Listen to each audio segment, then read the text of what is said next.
Okay, Mr. Walker, thank you for being here. If you'd like to introduce your team. Yes, I'd be happy to. Ladies and gentlemen, it's very nice to be here with you this afternoon. Again, we're with the Office of Internal Audit. If I may, I'd like to introduce to you on my left is Bob Brandon.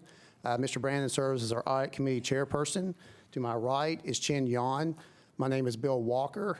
Chen and I serve as the principal auditors for our office. Our director, Mark Swan, could not be here today. He asked that we attend in his place. He could not be here. He is conducting an audit, quality assurance audit in San Antonio. He asked that we attend in his place, and we're very happy to do so, and we're honored to be here.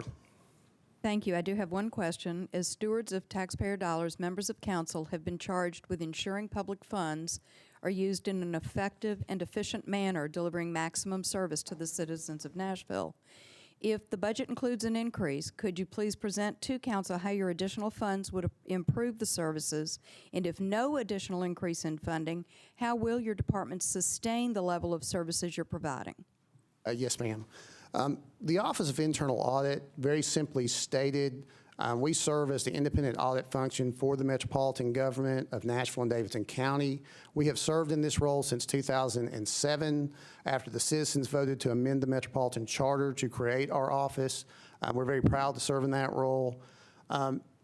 As we all know, one of the most fundamental and sacred tenets of public service is to enhance the well-being of the public. And that's a team effort. Whether you serve on the Metropolitan Council, or you serve as a department head, or you serve with the mayor's office, or you're an employee who gets up every day, goes to work to execute their duties, we're all here to enhance the well-being of the citizens that we serve. Well, to do that, it's very important that we have the public trust. Very difficult for Metro to carry out the enormous number of objectives it's trying to achieve, the enormous number of missions it's trying to achieve without that public trust.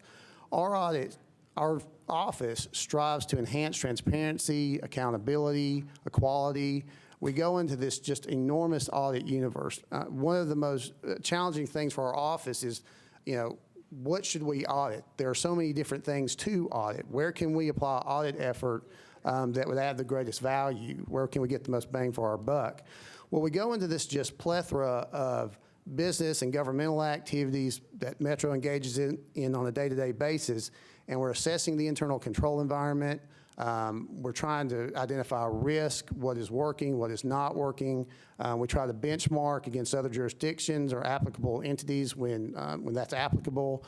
We try to find best practices where applicable. In essence, we are providing assurance that the public trust and the public interest is being met. Our budget is relatively simple. Last year we had an operating budget of $1.2 million. This year we're asking for an enhancement of $50,000. That's to go towards our consulting budget. We use that consulting budget to do more specialized audits or to complement skill sets for the audit staff. That's basically it. At this time, if we welcome any questions that you may have, or happy to engage in any dialogue you wish to engage in regarding our budget. Thank you very much. Councilmember Cooper. Thank you all for being here. I appreciate it. I noticed that you've had 10 budgeted positions over the last several years. I was just wondering if you'd put that into perspective since 2007 when you were created by the charter amendment. Has your budgeted positions personnel stayed flat? I mean, you're up to now $200 million worth of Metro operational spending per person, which is up quite a bit.